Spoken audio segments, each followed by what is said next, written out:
So, we are going to skip all Bo Horvat talk today.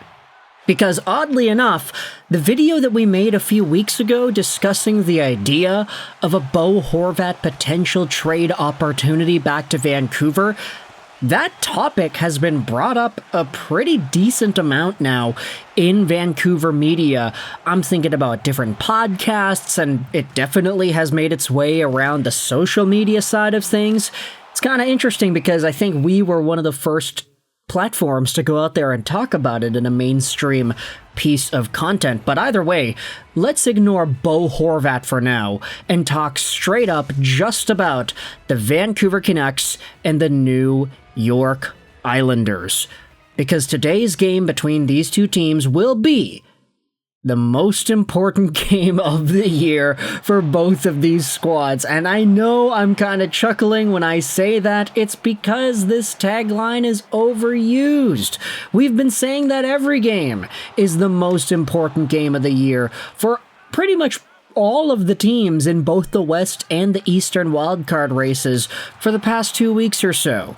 Vancouver and New York both have themselves big opportunities to get points in a playoff race that they are so desperately trying to stay relevant in. The Vancouver Canucks right now are 6 points away from overtaking the St. Louis Blues. It is not easy. They have 2 games in hand, which does help, but the Blues are 8-1-1 in their last 10, and they've won 7 games in a row. At this point, based off of the momentum, maybe the Minnesota Wild would be an easier team to go out there and try and catch in the wild card race. Let St. Louis have all their fun because they've been winning games like crazy and scoring a bunch of goals as of late. Meanwhile, the Minnesota Wild are only 4-5-1 in their last 10, and they've lost 2 in a row. Maybe it's Minnesota that decides to lose out. They don't have Kaprizov anyway, so it would make sense. Meanwhile, if you go over to the New York Islanders, they are 1 point behind the Montreal Canadiens with the same amount of games played. They have the same points as the Rangers, but 2 fewer games, and they're also above the Blue Jackets and the Detroit Red Wings. I think the Ottawa Senators are a little bit too far out of reach here. I know I said that the Minnesota Wild could be caught in the West, but that's just because the Wild have been losing a lot lately. The Sens are 7-3-0 in their last 10. I don't know if they're going to falter in the same way that Minnesota seems to be faltering at the moment. So right now, both Vancouver and New York are on the outside of their playoff pictures looking in. If Vancouver wins today, they'll get up to 80 points, 3 behind St. Louis. If New York wins today, they'll get up to 76 points and overtake Montreal in the East. If you go over to moneypuck.com and you take a look at the game preview here, firstly, you'll see that the Islanders have a 51.7% chance of winning this game. The Vancouver Canucks have a 48.3% chance. It's going to be Demko versus Sorokin, as confirmed by Farhan Lalji and Andrew Gross. So obviously, assuming Thatcher Demko stays in net the whole time, and he has a pretty good run, this could be a battle of elite goaltending here today.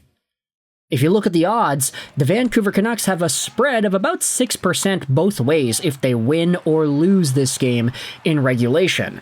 Right now, their odds are about 15% at making the playoffs. They jump up to 21.5% if they beat New York in regulation. They jump up 5.6% if they beat the Islanders in overtime. Meanwhile, if the Vancouver Canucks lose in regulation, their playoff odds dip to 9% total. If they lose today, the season is essentially over. And then if they lose to the Islanders in overtime, their odds only drop 1.6% to 13.5%. Meanwhile, if you go over to the New York Islanders, they have a 6.8% increase if they win in regulation. Their odds would go up to 35.6, so much higher than Vancouver's, but of course, we recognize that the Eastern wildcard is a lot more up for grabs than the second West wildcard is because of St. Louis's domination so far. But if the Oz lose in regulation today, their odds dip 10.2% down to 18.6.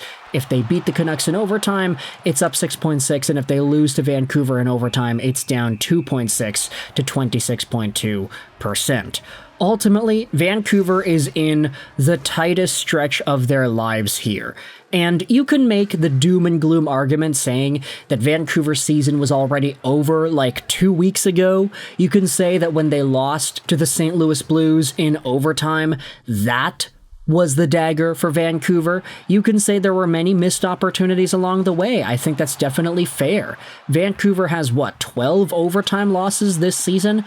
If they just won half of those, then they would be up there at 84 points. They would be over St. Louis in the wild card, and they'd still have 2 games in hand. Like, the fact that Vancouver lost so many gosh darn games in overtime this season, they have the most overtime losses in the league. That has been an absolute killer for them in their playoff odds this year. Missing out on just those extra few points throughout the year totally killed a lot of the odds for this team, and really, a lot of it does come down to firing power and consistency and being able to seal the deal in the 5-minute 3-on-3 portion. Not to mention the fact that Vancouver just has not been as consistent offensively this season compared to what we saw last year. I mean, we made the video yesterday talking about those crazy Quinn Hughes stats and how when Hughes is on the ice, Vancouver is legitimately firing at some of the best rates we have ever seen in the past 18 years. But when Quinn Hughes is not on the ice, Vancouver is getting outscored in the same way that the Chicago Blackhawks were before they drafted Bedard. So it's a total night and day difference between the talent that this team is displaying when Quinn Hughes is on the ice versus the total inadequacy that they display when Quinn Hughes is not playing, which is essentially half the game because he gets like 30 minutes a game nowadays. It's pretty ridiculous. So Vancouver being so hot and cold, relying so much on one guy who was injured for a good chunk of the year too in Quinn Hughes, it's put them in this hole where now they need to win essentially every single game to finish off the year if they want to even have a chance at getting a good playoff matchup.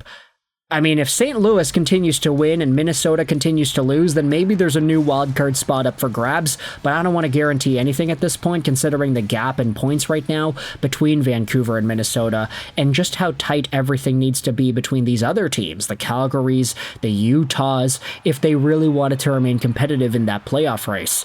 So today, this is it, folks. This is the most important game of the year for both the Canucks and I guess you could say the New York Islanders as well. The Isles don't have too much of a difficult time compared to what Vancouver has to deal with at this point, but of course, the Islanders still are not in a playoff spot. They need to get as much points as they can.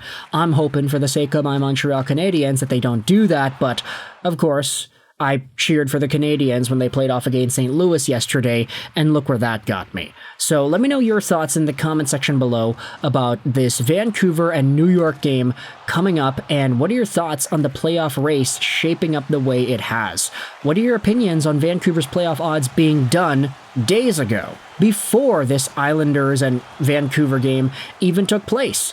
Do you think Vancouver had a realistic chance of making the playoffs from, let's say, before the St. Louis game they had?